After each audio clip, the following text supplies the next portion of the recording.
ini ndakaona para kwanidom pamaradza pakatsemuriwa bhodhoro paine mhiripiri ndabvisa dombo ri ndatora bepa raive ipapo ndakaona pane zita rangu nemazita ehama dzangu pane kangu kapepa kadiki kanga kane mazita 2 vaprosper Gunduza naMemory Mapfumano wamukadzi nemukundu. Joshua mazita andi ndakanyora. Kana akambodana murume wako era? Unguchangamira. Ndiani? Iwa ndakagara. Nditanzi makambodana nouyu. Chokwadi. Makazosiya zvenyu asi zvomukati manga manje. Aiwa kunguru. Hausi kundati zvese wangambozviwo zvako asi zvakadarikawo.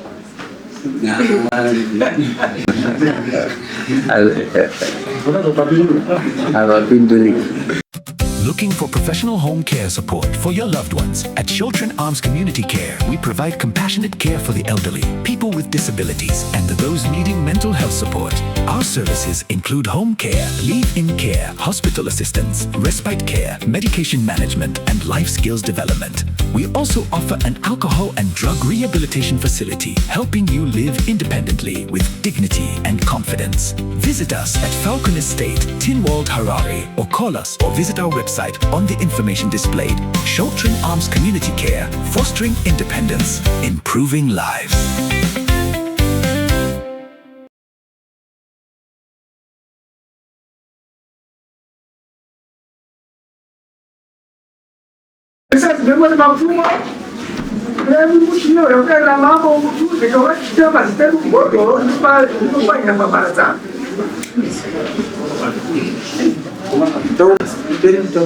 Makusora ichangamira.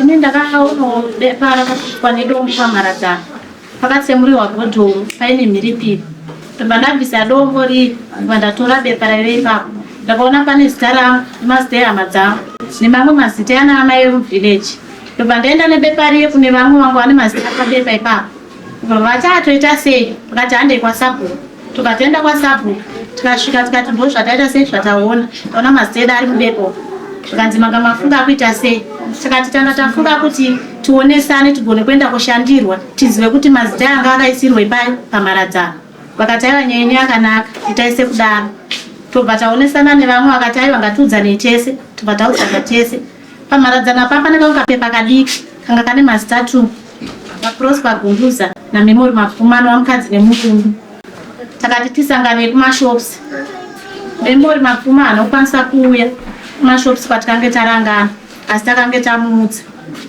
tobva tamutumira munhu takati uya tiite sechirangano changa tataurirana akati ndiri kuuya chamugarira haangauyi kubva kwatumirwa futi vanhu kubva aenderwa akati ndiri kuuya chamugarira haangauyi kwakaenda futi vamwe vanhu akati kumbori neiko kwamuri kundishedzera ikoko takati tiri kuda kuti tionesane tiri pamwe chete maringe nemazita ataona ari pamaradzano akati ndiri kuuya tobva tamugarira haangauyi kubva kwaenda futi vanhu vatamusvikira tamushaya asisiko kumba kwake zvikanzi hameno kwavaenda takati toita sei tobva tazoenda manheru kumba kwake tikati kweye wazorega nei kuuya akati ndanga ndaendako pandandanzwa kwanga kune mbudzi tikati aiwa kasi waifanira kunge wauyawo taonesana tiri pamwe chete akati aitai zvamafunga tikati oraiti tobva tadzokera kwasabhuku takati ndo zvataiudza mbuya edu haana kunge auya apa atipindura kuti zvamafunga saka isu takutosaspekta kuti ndiye akaita sei akanyora mazita aya vakati aura tichamushedza mangwana tisanganei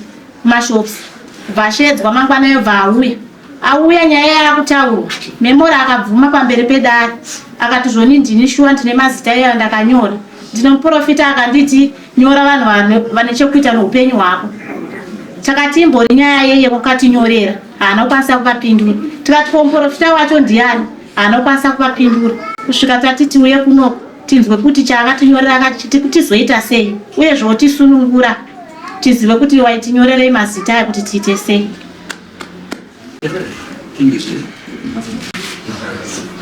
Ndiwe tuudze tinzwe changa chakunetsa mwana. Soro Joshua mazita andi ndakanyora.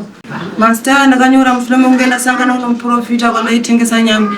Muprofita uyu akanditi amai ndaona masangana nedambudziko rekuparara kwemusha wenyu. Asi pakuparara kwemusha wenyu ndoda kuti munyore zita renyu neremurandarume renyu papepa raeni. Mobva mamalista mazita aya ndikuda kukupai. Ana mbuya wenyu nevamwe vagarisani venyu vamukagara navo. asi renyu zita renyu moisa mubhodhoro moenda aya maziya mune malisa moenda pamarara mobva masisa nedombo masisa nedombo mopwanya bhodhoro pamarazi momasiya zvakadaro ndozvatikangoita chi. Okay, ari kupi muprofiti uyu? Muprofita ndakangosangana nawo paroti vachitengesa nyama. Kusaidi kupi? Kusaidi kwana mhandu. Hautomuziva kwaanogara? Handimuzivi. Angosangana naye? Ndakangosangana naye chifamba. But iwe uchiona matsanangurani nechiprofita chake ndochokubva kudenga here chamwari kana ndochokufananidza ufungo kwedu? Semufungo kwangu changamene kangofunga kuti pamwe izambuko rauya panjiri. Okay. Saka vanhu vese ava ndovano mazita acho.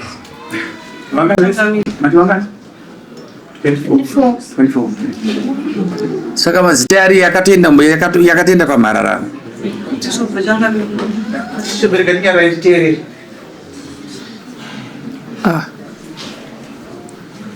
Ko pakawanika mumwe achihwara anonzi Muroyi ndiani? Pane akamboda ano murume wako here? Wangu changamene. Ndiani? Ivo ava ndikagara.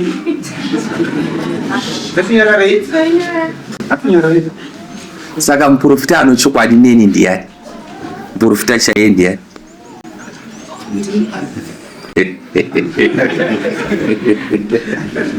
Saka munenzire kuva profita kunze kwekuti muye zvangu kwandiri ndinongotaura ndikakutarisa ndinongoprofita zvakanaka. Anoona chiprofita changu haisi kumboswera kuenda kwese kuti chitongonanga ndichitotaura ndichitoenda. Handimboswera kuti paizvo ndimi dzinongoburuka ndimi ndichingotaura sozvizvi. Ndorokauya kuno ndakakubatsira. Uno murume wako muri kunetsana here mumba? Ivatisi. Nai. Paunotengesa nyama yako inotengwawo zvakanaka? Inotengwa. Ndiona kuti ndikuona kunge vamwe vacho vanoita mabhizinesi kapa ndizvozvo? Wangu changamene.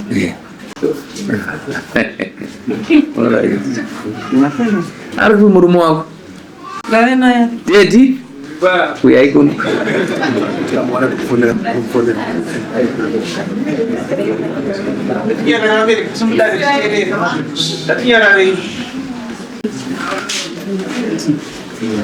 Dedi hanzi makambodanana nouyu? Chokwadi.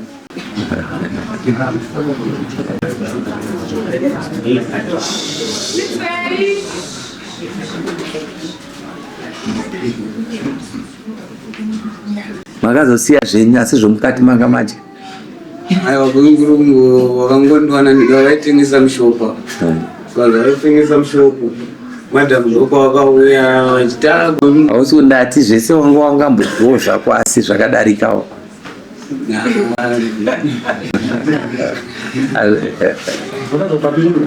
Havapinduri. Alright. Ngatingodzokai tichiti kubatanidza musha uyu ndikutaura nei munotonga. Hausi kujeka chikonzero. Zvikutovapa zviri clean. Kutora mazita evanhu kuyaisa mubhodhoro waudzwa nomuprofita waMwari imhosva. Chechipiri, nyaya yokuti uyu adanana nouyu haisi nyaya inokanganisa village. Because kana achitokanganisa village, mukatarisa village mabva kupi? Right, tikatarisa village kana rogwetera rese ratoshata nokuda kwezvizvi. Vakuru vaiti kare kana vachienda kunovhima kana kuti kuenda kun'anga anongozisumukira pamupaka ari 1, unogadzira musha wake ari 1. Zvino iwe unaka mwanangu wakagadzira village chikonzero wakaisa mazita evanhu mubhodhoro. Uri kuona here pairi kuubatai? Zvinonakidzawo here? Saka toita sei Dedi? Noti tenge taakudzoka pakuti tenge tichifunga kuti kana zvadai so zvichida maitira mukachita nomutoo usina kunaka, tenge taakuti titsvage vanenge vachitaurawo nokudenga kwacho, totorawo vari panext door toti uyai kudarika mambo tinzwe kuti ichokwadi here kuti vana ava havana chavakaitwa, nokuti mazuva avo panyika anogona kuverengwa vakafa. Nokuda kuti vanhu ivo vakafa tenge taruza vanhu vakawandisa. Kana uchida kuita mupfuwira unoitira mupfuwira murume wako kwete village. Pauda kuuraya ona uchida kuuraya yako murume wako kwete village, ndo mistake yakaita mukadzi wako. Imhosva pamberi pevanhu kuita so. Ari kuvhuma kuti so akazviita. Iwe muri kuona sei upenyu hwamuri kurarama kubva pamukagadzirwa mamubhodhoro? Tambudzika. na ujere chaiwo makumbo akurwadza. Right, nyaya yemakumbo handoda kutsigira. Ndigai ndikutaurirei. Ndosaka muchiti ndichitaura machechi enyu anongonyuka nokuronga kuitwa kuti waprofita. Munongoona muchikanda zvimazenga murodhi muchipwanya. Muchiteya tsono mumarodhi. Munyika hamunzaro. Zvakanganisa nyika izvozvo. Zvakanganisa nyika. Kana ari muprofita ngaakuti kauno mhepo inokutera uenda kudziva kuJorodhani unotiva ikoko robva rapera. Inga mukatarisa panguro dzatiri kudya nhasi dzana regioni dziye dzakaenda nomvura femu dzedu dzaiendesa nomvura haiperi nyaya yenyu nhasi chikonzero tauda kutotsvagawo munhu anokubatsirai imi mutsvaga munhu anobatsira vana ava vesa tiunoti mazita avo havana kunyangara bcause pavari nepasi pasi pomwoyo vakatogumbuka. Saka kunaka konyaya kutoti zvinhu zvitoita ende munhu anobhadhara n'anga kana muprofita ndiwo uyu nomukadzi wake ndokuti ava vanhu vachena vazvinzwa. Saka ndofunga ndatopa final decision hatisina zvinhu.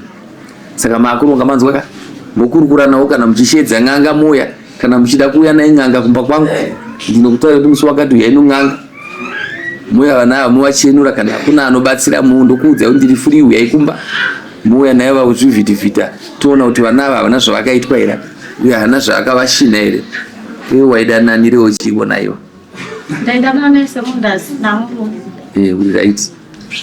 Because waizodiwo nani. Asi apa muchiri kuchovha chovha. Takatosiyana. Asi makadyawo zvenyu zvimwe zvese. Ndakadya. Taura munhu waMwari.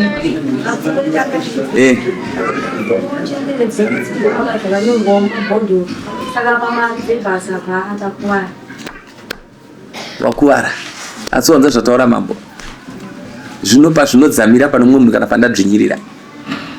Ndiri kubvunza iwe ndadzvinyirira kutonga kwandaita musi wokupedzesera ndopano muhoro timofamba itange tagadzira handina kuramba ini kana kumba kwangu ndabvumira ine ndikupai munhu wamuchaenda kutaura naye panze uyu vari apa mumwe munokukura panze moronga zuva kana muchiuya handisina kuti mushandi wendisipo munotsvaga munhu anokushandirai ndozvamukaitwa mazita enyu mouya kumba kwamambo ndonzwa tapenza tangana tazoona panotambiwa mari dzenyu dzese dzamakakwira dare munobhadharwa bosi uyu ndiye akaita kana uida kuita mupfuira murume wako kuite village ende pakupedzesera regaini panangopedzesa murume wacho ari pachinzwa zvaukaita kukanganisa vanhu vese ava muvillage unobhadhara chimina pamberi pamambo ukabhadhara kwachifi wako madziva mombe mbiri dzinotsika tozotonga nyaya yevana ava kuti vana ava makumbo nyaya yemakumbo yandikutaura ndikugara ndichitaura ndichitinini murodhi masabhuku ngavadzidze kuadhiresa musangano muri ngoteya murodhi nematsono muchidii hachisi chiprofita kungopwanyira zvimakari zvenyu pesi pamada hachisi chiprofita muri kuuraya nyika manzwaka munee makavengana nevanhu vamunogarisana navo muvateya tsoka muchivanokora tsoka muri kukanganisa vanhu hazvidaro